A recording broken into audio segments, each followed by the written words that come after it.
Page 125.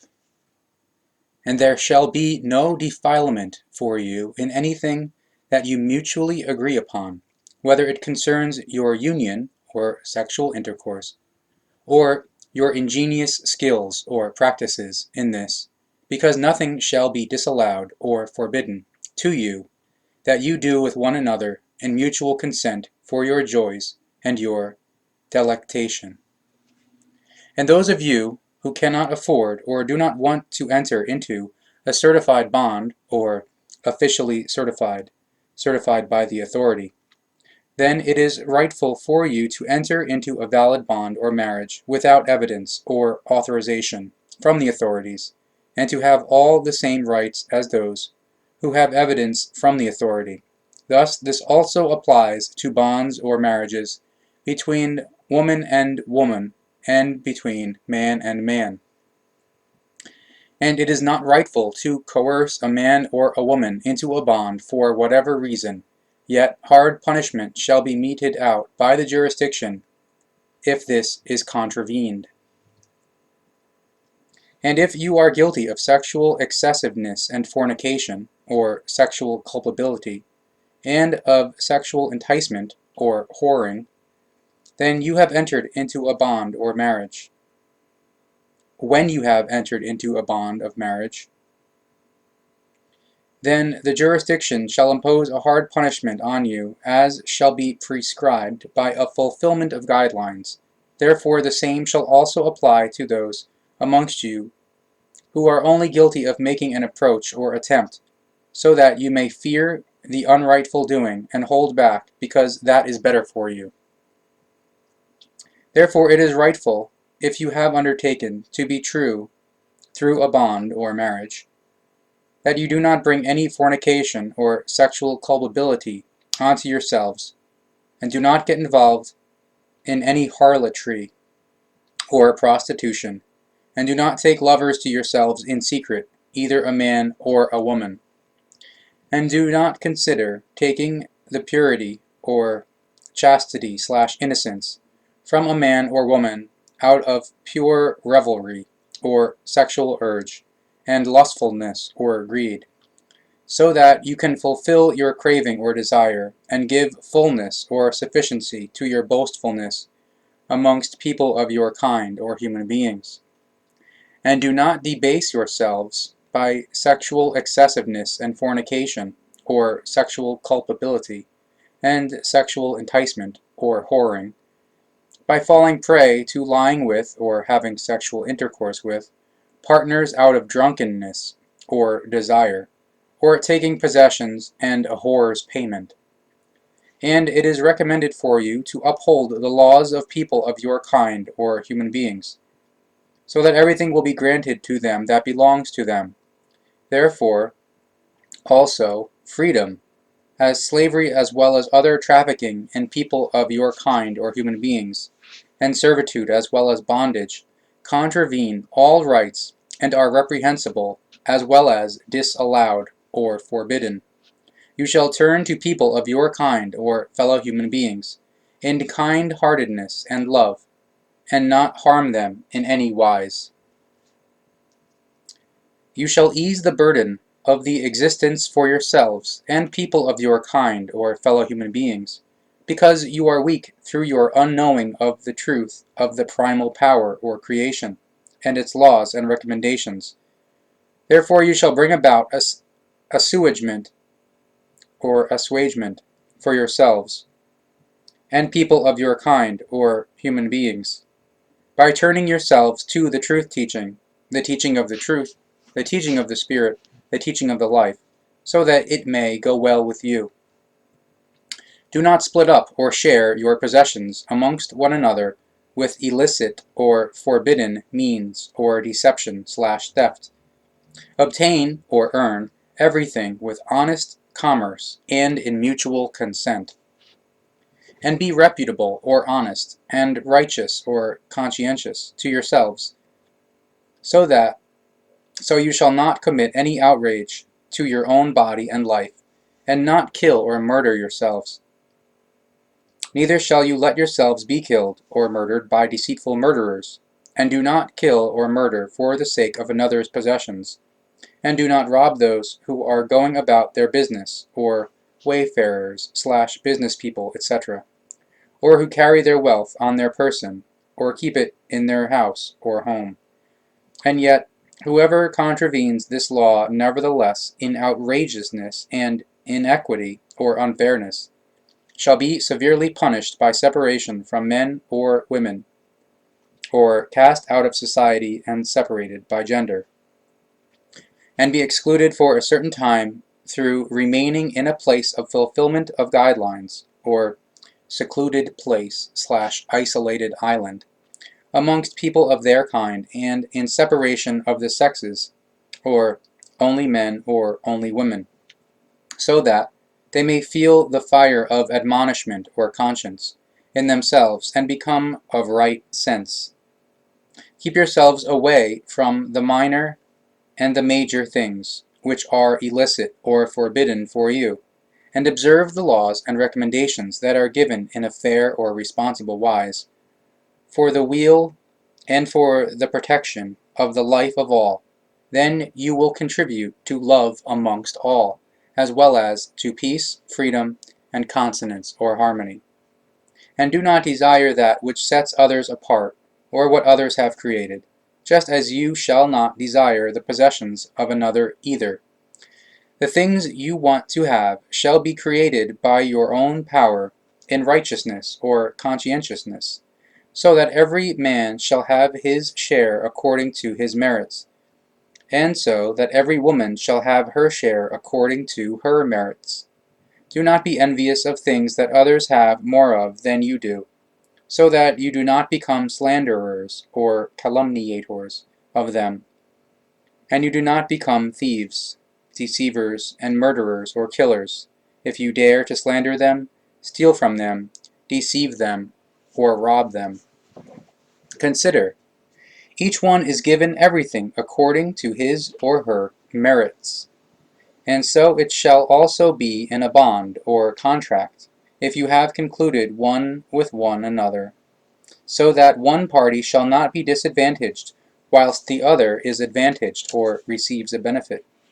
Therefore everything shall always be regulated, so that both parties receive the same shares and rights, such that one does not have more than the other. And if you conclude a bond or contract for a deal, then it shall be such that the one who is the grantor or seller does not give excessive advantage to the receiver or purchaser, and the latter does not carry out his or her obligation to or towards the grantor or seller tardily, or does not discharge the responsibility. And you stand in responsibility for all things, both as man and as woman, and therefore it shall also be kept rightful in this wise, if you enter into a bond or marriage, as well as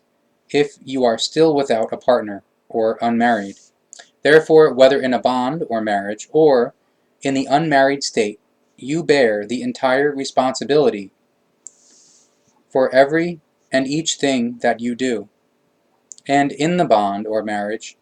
it is both the woman and the man who bear complete responsibility for the clan or family, and therefore the descendants, as well as for the hearth or household, and possessions and wealth. And if everything is managed and created jointly, then all parties have an equal right to all possessions and wealth. But if the bond breaks apart, then everything that has been created jointly shall fall due in equal measure to the man and woman. If the man or woman brings his or her own possessions into the bond or marriage, then every possession and the wealth shall be due commensurately or accordingly to the one who brought it with them as their own goods, or goods brought with them, which shall also apply if the bond or marriage is dissolved. Neither man nor woman shall be preferred in the responsibility and management of the clan or family, and the descendants and the hearth or household, because the management and welfare of these are in the responsibility of both. But it shall be that the more discerning party, man or woman, bears a heavier responsibility than the less discerning party, and therefore it is rightful that both the man and the woman are obedient to one another in responsibility, and keep their joint secrets of the bond, or marriage, in public, and therefore do not talk with interveners, or third parties about it, so that the confidentiality of the unity of the bonded companions, or marriage partners, may be retained. If, however, one bonded companion, or marriage partner, behaves with intractability, or vice, or pathological craving, so that the bond or marriage and the management of the clan or family, and provision for the descendants and welfare of the hearth or household suffer harm, then the jurisdiction shall make a choice or decision about the reprimand, so that the intractability, vice, or pathological craving may be counteracted and resolved. If the intractable party obeys and demonstrates throughout 1 year that the evil has been rectified, then no further measures shall be sought against him or her. If, however, it becomes apparent after 1 year that the choice or decision and the reprimand are being contravened, then the jurisdiction shall impose a punishment involving confinement to a place of fulfillment of guidelines, or secluded regions or islands, for a time of 2 years, for coming to terms, or healing/recovery. If the fulfillment of the measures, or punishment by separation from society for a certain time, does not yield any benefit or success, then the bond or marriage shall be dissolved, so that the harm and destruction of the clan or family does not continue to grow. And if a rift comes about between a man and a woman in a bond or marriage, then one arbitrator, each from the man's side and the woman's side, shall be appointed to bring about a reconciliation between the man and the woman, so that peace and consonance or harmony may reign amongst them. If, however, no reconciliation comes about, and the rift continues, then it leads to destruction or breakdown of the bond or marriage, so that this shall be dissolved 1 year after the desire for reconciliation, and 1 letter of separation each shall be given to the man and to the woman. Direct yourselves in all things according to true equitableness or fairness, and do not set unright at its side, as you shall also do in the wise that you show kind-heartedness and mildness to your parents and their parents, or your grandparents, as well as to you, for your brothers and sisters and relations, to your immediate neighbors and those who are strangers to you. Therefore, you shall also act in the same wise towards the poor and needy, as well as the companions at your side and travelers, all of whom shall have the same rights as people of your kind, or human beings,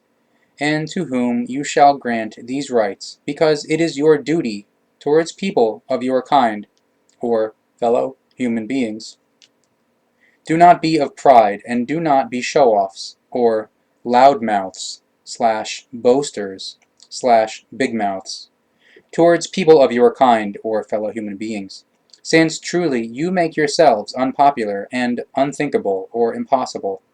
as you also prevent yourselves from being deemed as worthy or taken seriously. Those amongst you who are stingy and mislead people of your kind or fellow human beings into stinginess and instinginess, keep secret what has been granted to you, and what you have created, and the wealth you have achieved, so that you do not have to give to the poor and needy that part of which is their due from you. Then you are also practicing deceit with the share or tax that you owe to the people or state for its upkeep and for its efforts, in which case you shall be brought to punishment by the jurisdiction. And those amongst you who share out or donate some of your goods and chattels and wealth, so that you are seen and praised by the people, you shall know that you are only being guided or led by evil and voracity for renown, and that falseness or deviousness is your companion, and your only reward will be disaster. Consider what will happen to all of you if you have fallen prey to stinginess, and do not present or donate some of your possessions and wealth to the poor and needy. Truly you will find neither gladness nor love, nor peace in yourselves, neither happiness nor consonance or harmony, and no true freedom, because you are captives of yourselves and your stinginess.